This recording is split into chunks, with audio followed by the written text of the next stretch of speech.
कभी सोचा है बाइबल में कौन कौन से अनमोल रत्न छुपे हैं?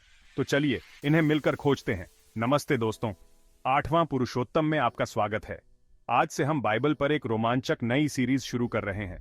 हर गुरुवार सुबह 8 बजे हम साथ मिलकर इस कालातीत किताब के एक अध्याय की खोज करेंगे। सबसे पहले हम पुराने नियम में गोता लगाएंगे, इसकी गहरी कहानियों, शिक्षाओं और संदेशों को समझेंगे, और एक बार पूरा करने के बाद तैयार हो जाइए नए नियम में कदम रखने के लिए। चाहे आप बाइबल के लिए नए हों या इसे फिर से पढ़ रहे हों, यह यात्रा सभी के लिए है। तो अगर आपको हमारा कंटेंट पसंद आए तो सब्सक्राइब बटन जरूर दबाएं। 8वां पुरुषोत्तम में शामिल हों और उस ज्ञान को खोजें जिसने अनगिनत जिंदगियों को आकार दिया है। इस गुरुवार सुबह 8 बजे मिलते हैं। चलिए मिलकर ईश्वरीय ज्ञान को खोजें।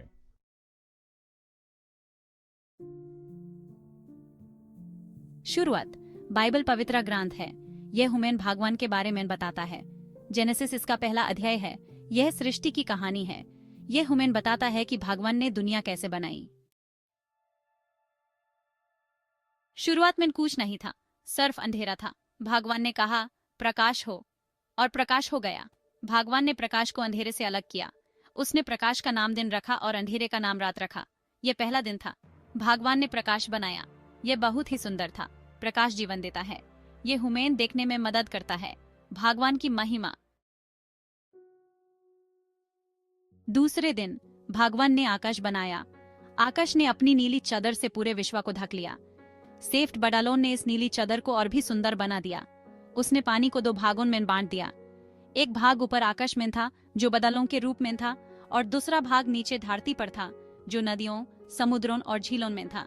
एक भाग ऊपर आकाश में और दूसरा भाग नीचे धरती पर। ये दोनों भाग मिलकर एक सुंदर दृश्य बनाते हैं। आकाश ने धरती को घेरे रखा। ये आकाश ही था जो धरती को सुरक्षा और सुंदरता प्रदान करता था। तीसरे दिन भगवान ने कहा पानी एक जगह इकट्ठा हो जाए, और ऐसा ही हुआ।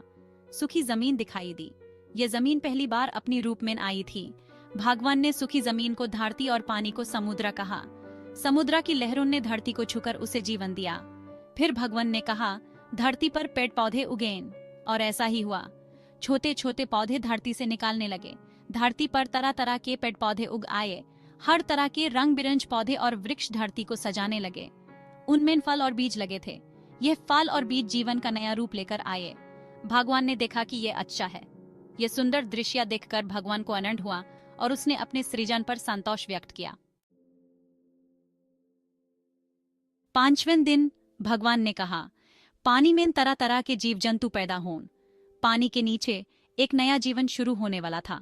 समुद्रों और नदियों में रंग बिरंगी मछलियां और अन्य जलचर जीवन का निर्माण होने लगा, और ऐसा ही हुआ। मछलियां, व्हेल और दूसरे जलचर पैदा हुए। समुद्र के गहरे पानियों में ये जीवन अपनी जगह बनाने लगे। जलचर जीवन का यह विकास एक अद्भुत दृश्य था। भगवान ने पक्षियों को भी बनाया। वे आकाश में उड़ने लगे, अपने पंखों से आसमान को छू रहे थे। पक्षियों का यह विकास भी एक अनोखा दृश्य था। वे आकाश में उड़ने लगे। उनके पंखों की छपक और उनकी मधुर आवाज से आकाश गूंज उठा। पक्षियों का यह विकास भी एक अनोखा दृश्य था। 6वें दिन भगवान ने कहा धरती पर तरह तरह के जानवर पैदा हों। धरती पर हर तरह के जीवन का विकास होने लगा, और ऐसा ही हुआ। जंगली जानवर, पालतू जानवर और रेंगने वाले जीव पैदा हुए।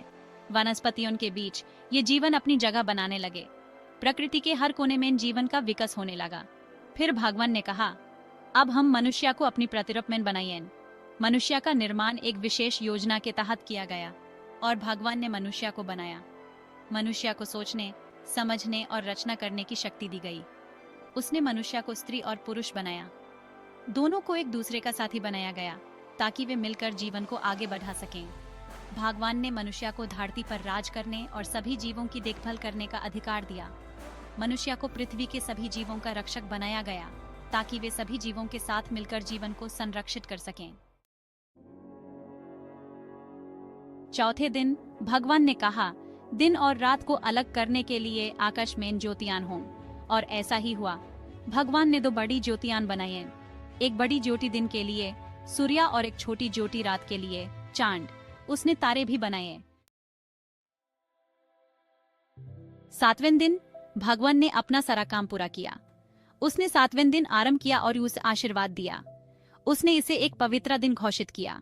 भगवान ने हुमैन 6 दिन काम करने और एक दिन आराम करने का उदाहरण दिया है। हुमेन 7वें दिन, प्रभु के दिन, उसकी आराधना करनी चाहिए। सृष्टि की कहानी हुमेन बताता है कि भगवान महान और शक्तिशाली है। ये कहानी हुमेन ये भी याद दिलाती है कि प्रकृति कितनी सुंदर और अद्भुत है। जब हम सूर्य को उगते हुए देखते हैं या पहाड़ों के पीछे ढलते हुए देखते हैं, हुमेन भगवान की रचना की महानता का एहसास होता है। उसने सब कुछ बनाया है और वो सब कुछ नियंत्रित करता है। प्रकृति के हर रंग में, हर जीव में हुमेन उसकी रचना का एक अंश मिलता है। फूलों का खिलना, नदियों का बहना और वन्य जीवों का जीवन, सब कुछ उसकी रचना का हिस्सा है। यह कहानी हुमेन भगवान के प्रेम और उसकी योजना के बारे में भी बताता है। उसका प्रेम हर जीव में व्याप्त है और उसकी योजना हमेशा हुमेन एकता और प्रेम की तरफ ले जाती है। जब हम अपने परिवार और दोस्तों के साथ समय बिताते हैं, हुमेन उसके प्रेम का एहसास होता है। उसने हुमेन अपनी प्रतिरूप में बनाया है और उसने हुमेन इस धरती की देखभाल करने की जिम्मेदारी दी है। हुमेन पेड़ लगने, खेतों में काम करने और समुद्र तट साफ करने जैसे कामों से अपनी जिम्मेदारी निभानी चाहिए। ये सब काम हुमेन याद दिलाते हैं कि हम सब एक बड़े परिवार का हिस्सा हैं। हुमेन भगवान की सृष्टि का सम्मान करना चाहिए और उसकी रक्षा करनी चाहिए। प्रकृति के हर जीव को सुरक्षित रखना हमारा कर्तव्य है। जब हम पक्षियों को उड़ते हुए देखते हैं या तितलियों को अपने हाथों में पकड़ते हैं, हुमेन उनकी सुरक्षा का महत्व समझ में आता है। हुमेन उसकी आज्ञा माननी चाहिए और यूस अपने जीवन में पहला स्थान देना चाहिए। प्रार्थना और ध्यान के माध्यम से हम उसके करीब जा सकते हैं। जब हम सुबह के सूर्य के साथ खड़े होते हैं, हुमेन उसकी उपस्थिति का एहसास होता है और हम अपने जीवन में उसकी महत्व को समझ पाते हैं।